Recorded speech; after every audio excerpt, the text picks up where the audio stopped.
society can break the connection between carbon and energy and help the rest of the world to do the same.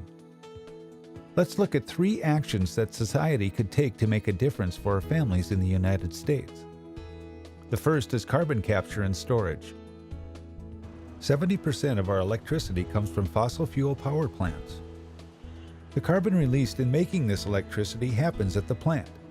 By reducing emissions at the source, the electricity would have a low carbon footprint when it arrives at our homes. In carbon capture and storage, or CCS, CO2 is captured instead of being released. The CO2 is then injected deep underground where it remains in permanent storage. If we equip new power plants with CCS technology, we could make a big impact on CO2 emissions for households and all other electricity users.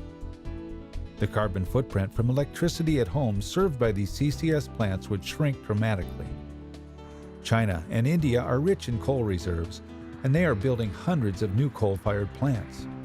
Carbon capture and storage is a technology that China and India could adopt to reduce their carbon emissions.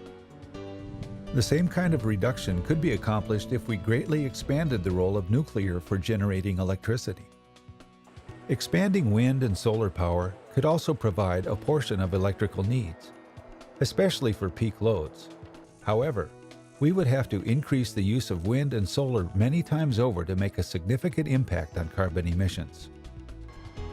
Both personal and mass transit could benefit from using low-carbon fuels. Electric vehicles are one example. As long as the electricity is carbon-free, the vehicle will be too. Technology can make a difference in transportation too. American vehicles get an average of 21 miles to the gallon.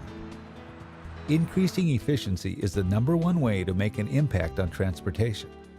When our cars get 60 miles a gallon on average, we will cut today's household carbon footprint. Energy efficiency is not just for transportation. Codifying the latest energy efficiency techniques in appliances and building construction can help households use less energy. That could have a big impact on heating, cooling, and electrical costs, and on the associated carbon footprint. Households can't change the way the world uses energy or the type of energy it uses, but they can make a difference for themselves. And their decisions can help society get a start on making the change.